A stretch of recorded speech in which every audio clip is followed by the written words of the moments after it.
You've probably felt it, even if you've never said it out loud. On paper, your life looks fine. You've been working for years, you're experienced, dependable. Your income is stable, maybe higher than it's ever been. You did what you were supposed to do.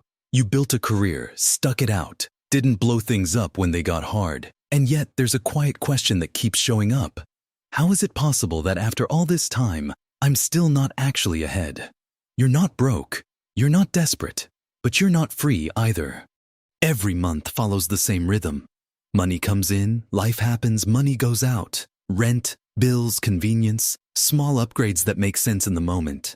Nothing reckless, nothing irresponsible. Still, when you look at what's left, it's always less than you expect. It feels like running on a treadmill that never stops. You're moving, you're sweating, but you're staying in the same place. And when one paycheck gets delayed or an expense pops up, that stable life suddenly feels fragile. That's usually when people turn inward and blame themselves. They assume they're bad with money, not disciplined enough, missing some secret everyone else figured out. But what if that's the wrong conclusion? What if this isn't about willpower or intelligence at all? What you're experiencing isn't random and it isn't personal. It's a pattern that quietly pulls people into a life where income grows, effort grows, responsibility grows, but freedom doesn't. From the outside, it looks like success. From the inside, it feels like pressure that never really lets up. So what's actually keeping you here? Because if this were just about spending too much or not earning enough, most people would have solved it by now. The real issue is deeper, and it's quieter. It doesn't feel like a trap because nothing ever snaps shut. It feels like life simply filling up. The first mechanism is how money disappears before it ever feels like money. You don't experience your income as something you control. You experience it as a series of obligations that arrive automatically.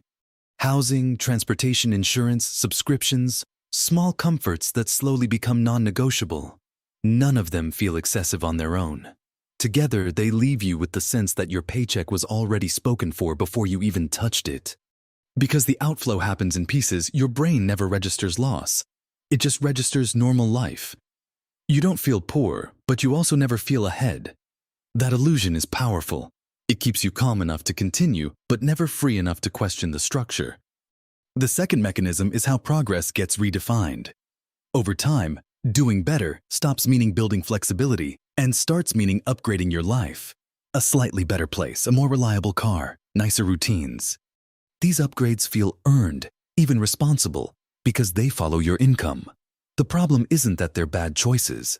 It's that each one quietly raises the minimum amount of money you need just to stay where you are. Your life becomes more comfortable, but also more expensive to walk away from. At that point, income stops being a tool and becomes a requirement. You don't ask what you want anymore. You ask what you can afford without destabilizing everything.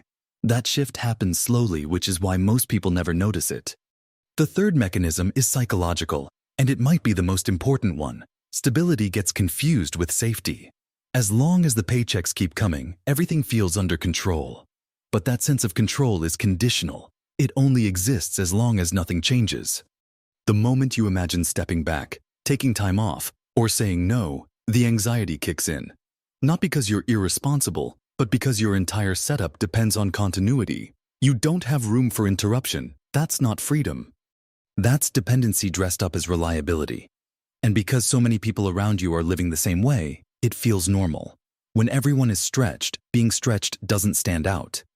Together, these mechanisms create a loop. Your income supports your lifestyle. Your lifestyle demands your income. The loop is tight enough that even small disruptions feel dangerous, but smooth enough that you rarely question it. You stay busy maintaining the structure instead of building space outside of it.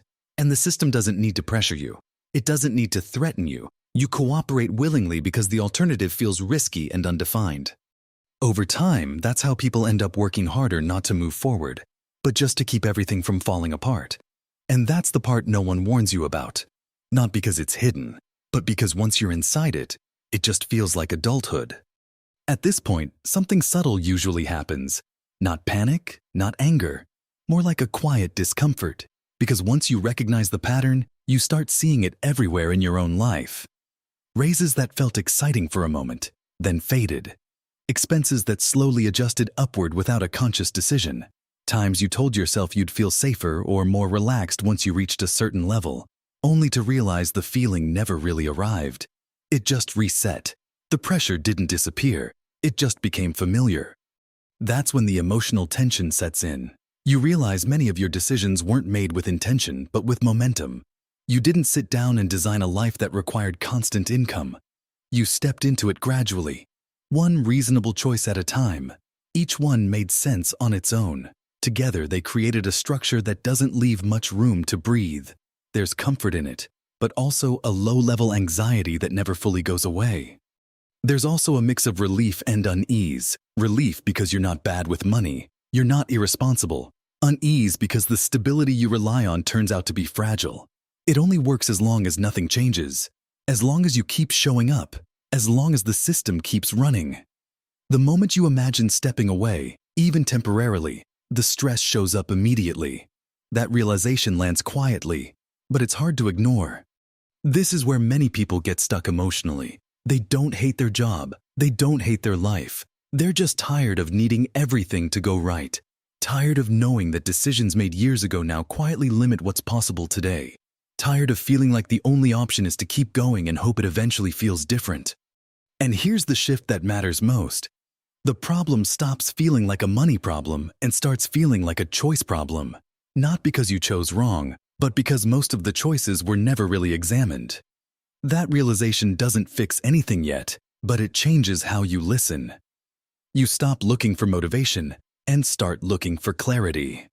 This is usually the moment where the story quietly turns, not with a dramatic reveal, but with a realization that feels uncomfortably obvious once you see it. The problem isn't that you haven't been making enough money. And it's not that you've been careless.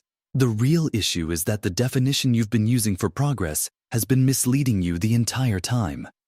You were taught to measure success by what your life looks like, not by how much room it gives you. As long as things appeared stable, you assumed you were moving forward. But stability and freedom are not the same thing. One can exist without the other. Here's the shift that changes everything. Income does not create independence. Space does. The space between what you earn and what your life requires is the only thing that gives you leverage. Without that space, even a high income is fragile.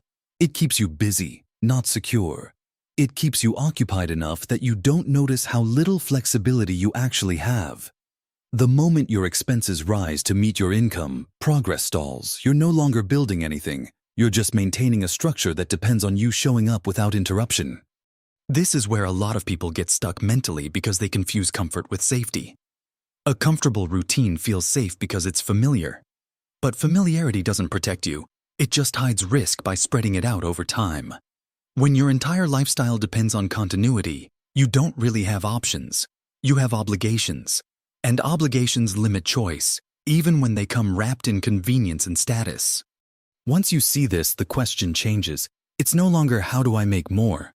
It becomes what is my life quietly demanding from me every month? Not in a dramatic way, but in a structural one. What does my life need just to keep going? Because that number, whatever it is, has more power over you than your salary ever will. The moment you understand that, you stop chasing progress that looks good and start noticing progress that actually gives you room. And that's the point where the trap loses its invisibility. This is where the conversation usually wants a checklist, steps, rules, something to follow. But that would miss the point, because the most important shift doesn't start with doing more. It starts with seeing differently. Once you understand that freedom isn't about how much you earn, but how much space your life allows, the pressure changes. You stop chasing every increase and start noticing what quietly takes away your options. You become more selective, not because you're scared, but because you're paying attention. And that awareness alone begins to loosen the grip. You don't have to burn your life down or quit tomorrow. You don't need a dramatic move. What matters is that you stop confusing movement with progress and comfort with security. From here on, every decision can be filtered through a different question. Does this give me more room, or does it quietly demand more from me? That question doesn't force an answer. It simply returns choice. And the moment you have choice, even before anything changes on the outside, the trap stops being a prison and starts becoming something you can step out of deliberately on your own terms.